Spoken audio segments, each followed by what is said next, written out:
On spot post mortem process ಬಗ್ಗೆ SIT ಮಾಹಿತಿ ಕಲೆ ಹಾಕೋದಕ್ಕೆ ಮುಂದಾಗಿದೆ. ಸ್ಥಳದಲ್ಲೇ ಮೃತದೇಹಗಳ ಮರಣೋತ್ತರ ಪರೀಕ್ಷೆ ಮಾಡಿದ್ದು ಯಾಕೆ? ಸ್ಥಳದಲ್ಲೇ ಪೋಸ್ಟ್ ಮಾರ್ಟಮ್ ಮಾಡಿದ್ದ ವೈದ್ಯರ ಮಾಹಿತಿಯನ್ನ ಸಂಗ್ರಹಿಸೋದಕ್ಕೆ ಮುಂದಾಗಿದ್ದಾರೆ. 1995ರಿಂದ 2014ರವರೆಗೆ ಪೋಸ್ಟ್ ಮಾರ್ಟಮ್ ಮಾಡಿರೋರಿಗೆ ಬನ್ನಿ ವಿಚಾರಣೆಗೆ ಅಂತ ಹೇಳಿ ಸೂಚನೆ ಕೊಡೋದಕ್ಕೆ ಮುಂದಾಗಿದ್ದಾರೆ. ಸೊ ಫಾರೆನ್ಸಿಕ್ ವೈದ್ಯರ ಬಳಿ ಸ್ವತಃ ಮಾಹಿತಿಯನ್ನು ಪಡೆದಿದೆ ಎಸ್ಐಟಿ ಟೀಮ್. ಫಾರೆನ್ಸಿಕ್ ವೈದ್ಯರ ಬಳಿ ಅವುಗಳ ಫೋಟೋ ಸಹಿತ ದಾಖಲೆ ಸಂಗ್ರಹ ಮಾಡಿದ್ದಾರೆ. ಎಸ್ಐಟಿ ಮುಖ್ಯಸ್ಥ ಪ್ರಣವ್ ಮೊಹಾಂತಿ ಇದಕ್ಕೆ ಸಂಬಂಧಪಟ್ಟ ಹಾಗೆ ಮಾಹಿತಿಯನ್ನು ಕಲೆ ಹಾಕಿದ್ದಾರೆ. ಕಿರಣ್, ಈ ಆನ್ ಸ್ಪಾಟ್ ಪೋಸ್ಟ್ ಮಾರ್ಟಮ್ ಬಹಳ ಚರ್ಚೆಗೆ ಗ್ರಾಸ ಆಗಿರುವಂಥದ್ದು. ಇದಕ್ಕೆ ಅವಕಾಶ ಇದೆಯಾ ಅಥವಾ ಈ ರೀತಿ ಯಾಕೆ ಮಾಡಿದ್ರು? ಈ ಬಗ್ಗೆ ಎಸ್ಐಟಿ ಯಾವ ರೀತಿ ತನಿಖೆಗೆ ಮುಂದಾಗಿದೆ?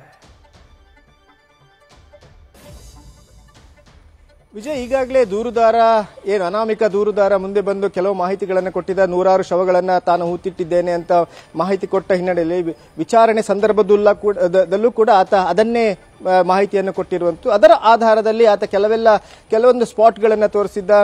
ಆ ಸ್ಪಾಟ್ಗಳಲ್ಲಿ ಈಗಾಗಲೇ ಸ್ಥಳ ಪರಿಶೋಧನೆ ನಡೆಸಲಾಗಿದೆ. ಎಲ್ಲೂ ಕೂಡ ಎಕ್ಸೆಪ್ಟ್ ಸ್ಪಾಟ್ ನಂಬರ್ 6 ಅಲ್ಲಿ ಕೆಲವು ಮೂಳೆಗಳು ಸಿಕ್ಕಿದವೆ ಬಿಟ್ರೆ ಮತ್ತೆಲ್ಲೂ ಕೂಡ ಮೂಳೆಗಳಾಗ್ಲಿ ಅಥವಾ ಕಳೆಬರ ಅಸ್ಥಿಪಂಜರದ ಕುರುಗಳು ಎಲ್ಲೂ ಸಿಕ್ಕಿಲ್ಲ. ಈ ಹಿನ್ನೆಲೆಯಲ್ಲಿ ಅದೊಂದು ತನಿಖೆಯ ಭಾಗವಾಗಿ ಮುಂದುವರೆದ್ರೆ, ಇನ್ನೊಂದು ಕಡೆ ಈ ಒಂದು ಏನು ನೇತ್ರಾವತಿಯ ಸ್ನಾನಘಟ್ಟ ಇರ್ಬೋದು, ಹಾಗೆಯೇ ಬಂಗ್ಲಗುಡ್ಡೆ ಆ ಕಾಡು ಪರಿಸರದಲ್ಲಿ ಹಲವಾರು ಶವಗಳನ್ನ ಪೋಸ್ಟ್ ಮಾರ್ಟಮ್ ಮಾಡಿ, ಅಂದ್ರೆ ಸ್ಥಳದಲ್ಲೇ ಪೋಸ್ಟ್ ಮಾರ್ಟಮ್ ಮಾಡಿ ಅಲ್ಲಿ ಹುಗ್ದಿರುವಂತಹ ಘಟನೆಗಳು ಇದಾವೆ. ಯಾಕಂದ್ರೆ ಅದಕ್ಕೆ ಈಗಾಗಲೇ ದಾಖಲಾತಿಗಳು ಇದಾವೆ. ಹಾಗೇನೆ ಫಾರೆನ್ಸಿಕ್ ಎಕ್ಸ್ಪರ್ಟ್ಸ್ಗಳು ಕೂಡ ಈಗಾಗಲೇ ಅದನ್ನ ಹೇಳಿದ್ದಾರೆ.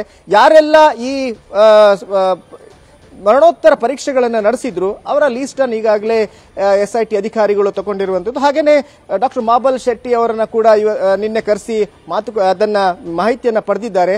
ಅದು ಕೂಡ ಖುದ್ದು ಪ್ರಣವ್ ಮೊಹಾಂತಿ ಅವರೇ ಆ ಮಾಹಿತಿಯನ್ನ ಪಡೆದಿರುವಂತದ್ದು. ಎಲ್ಲಾದ್ರೂ ಒಂದು ಶವ ಸಿಗುತ್ತೆ, ಅನಾಥ ಶವ ಸಿಗುತ್ತೆ, ಅದು ತುಂಬಾ ಕೊಳೆತ ಸ್ಥಿತಿಯಲ್ಲಿ ಇರುತ್ತೆ. ಅಂದ್ರೆ 10ರಿಂದ 15 ದಿನಗಳು ಆಗಿರ್ಬೋದು.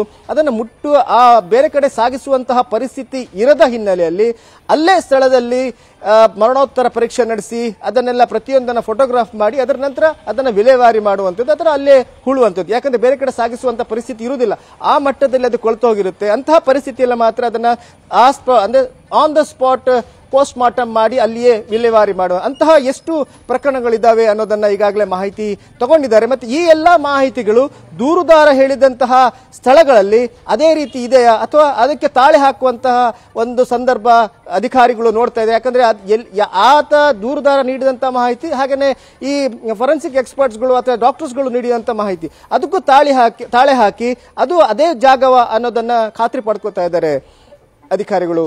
Vijay, thank you Kiran. News first ನಿರ್ಭೀತಿಯಿಂದ ನಿಮ್ಮ ಪರವಾಗಿ.